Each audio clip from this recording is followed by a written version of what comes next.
The next issue is successorship to the Prophet Muhammad sallallahu alaihi wasallam.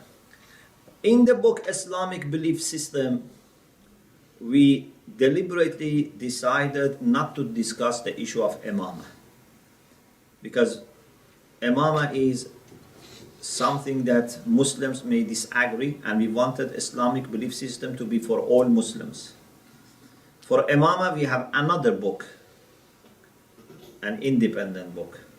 So here we don't talk about the idea of imamah. Just we raise the question that after the demise of the Prophet Muhammad sallallahu alaihi wasallam, two main views were developed.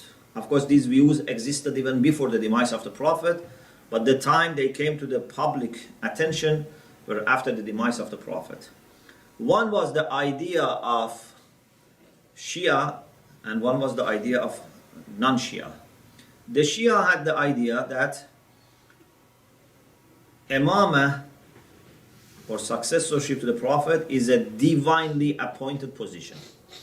In the same way that people do not vote or select, the prophets, Allahu a'lamu haythu yaj'alu risalata, God knows where to put his mission. Imamah is also a divinely appointed position, and God decides about it.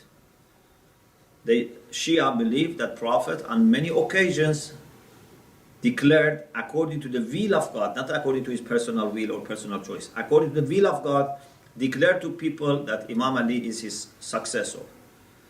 And a very important, but not the only, a very important incident was the incident of Ghadir.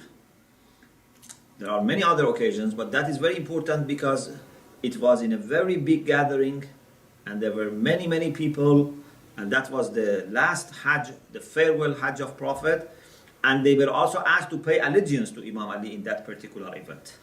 So in that occasion and with other occasions, Rasulullah declared the will of God that Ali has to be followed after him.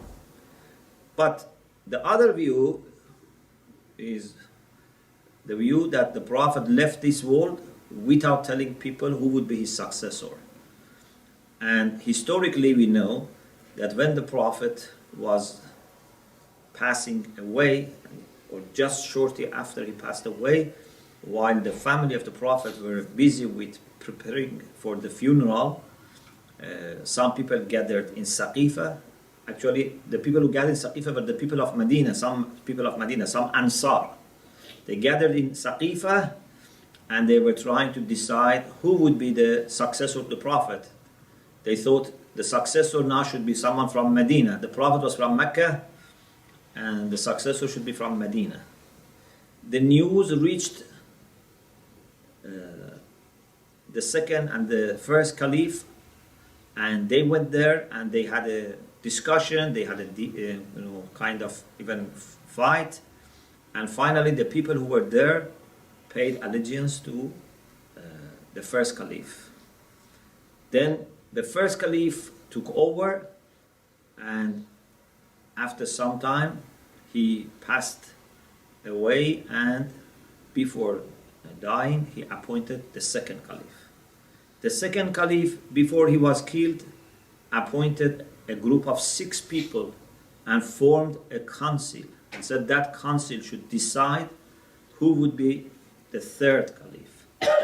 And as you know, they offered the caliphate to Imam Ali, but the condition was he should act according to the book of God, the sunnah of the Prophet, and the conduct of the first 2 caliphs, Siratul Shaykhain. And Imam Ali said, I would just observe the book of God and the sunnah of the Prophet. Therefore, they didn't give him the caliphate, they gave him to Uthman ibn Affan, who became the third caliph. And then the third caliph was killed by some rebels who had gone to Medina as protest. And then people overwhelmingly went to Imam Ali and put pressure on him to accept to become the Khalifa. So in Shia we have one theory, and that is God should appoint the Imam, the successor of the Prophet. In non-Shia version, you just say that God does not appoint. It can be the previous caliph who appoints. It can be a council. It can be, for example, decision of people. It can be different things. The only thing that they agree is that God does not appoint.